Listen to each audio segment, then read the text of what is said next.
এই উম্মত তো এক নেকি দিয়া জান্নাতে যাবে। কয় নেকি দিয়া? একটা নেকি দিয়া জান্নাতে যাবে এই উম্মত। অন্য উম্মতের কথা জানি না আমি, এই উম্মত এক নেকি দিয়া জান্নাতে যাবে।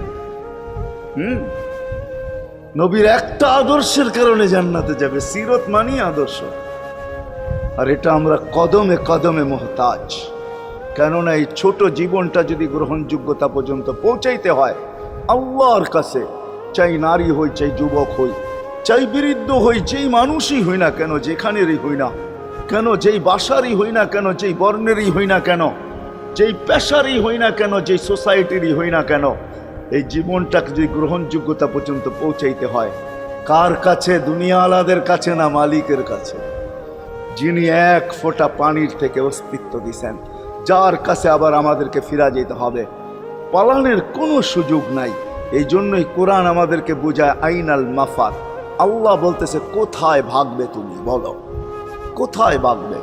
কবির কথাই সত্য, যদিও নাকি পালাও তুমি আকাশেতে লাগিয়ে সিঁড়ি, সিঁড়ি লাগাও যদি আকাশে চলে যাও, তো আল্লাহ বলে তোমার পাগার কোনো সুযোগ নাই। কেননা ইল্লা বি সুলতান, ওইখানেও আমার রাজত্ব, এইখানেও আমার রাজত্ব, ডাইনো আমার রাজত্ব, বামে আগে পিছে উপরে নিচে সর্বত্র আমার রাজত্ব। আমার রাজত্বের বাহিরে যাওয়ার ক্ষমতা তোমাদের নাই।